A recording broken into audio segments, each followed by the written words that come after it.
అమ్రాబాద్ పర్యావరణ పరిరక్షణకు సహకరించండి.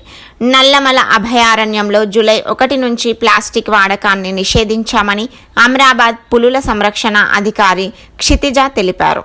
గత సంవత్సరం 17,000 కిలోల ప్లాస్టిక్ వ్యర్థాలను సేకరించామని అన్నారు.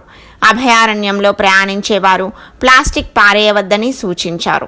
అభయారణ్యంలో మొత్తం 30 పెద్ద పులులు సంచరిస్తున్నాయని తెలిపారు. పర్యావరణాన్ని పరిరక్షించేందుకు సహకరించాలని విజ్ఞప్తి చేశారు. మన తెలంగాణ రాష్ట్రంలో అతి ప్రాముఖ్యమైన అమ్రాబాద్ టైగర్ రిజర్వ్ ప్రాంతంలో జూలై 1 నుంచి ప్లాస్టిక్ వస్తువులన్నీ కూడా నిషేధించడం జరిగింది.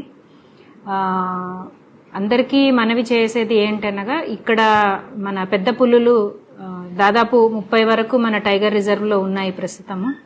సో వీటన్నిటి కోసము ఇక్కడ ఉన్న అన్ని జంతువులను దృష్టిలో పెట్టుకొని ఈ మొత్తం టైగర్ రిజర్వ్ పరిధిలో కూడా ప్లాస్టిక్ బ్యాగులు కానీ, క్యారీ బ్యాగ్స్ కానీ, లేకపోతే మంచినీళ్ల సీసాలు, కూల్ డ్రింక్ బాటిల్స్, ప్లాస్టిక్ పెట్ బాటిల్స్ కానీ, మల్టీలేయర్డ్ ప్లాస్టిక్ వస్తువులు కానీ ఇవన్నీ కూడా నిషేధించడం జరిగింది.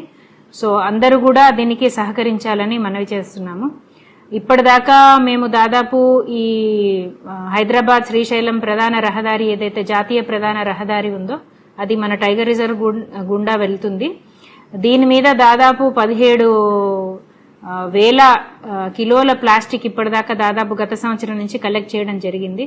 సో ఇదంతా స్వచ్ఛ సేవక్స్ ద్వారా మేము కలెక్ట్ చేస్తున్నాము. ఒక మనిషి పారవేసిన వ్యర్థాలను ఎత్తడానికి ఇంకో మనిషిని ఉపయోగించడం అనేది ఎంత హేయమైనదో అందరూ ఆలోచించవలసిందిగా కోరుతున్నాము.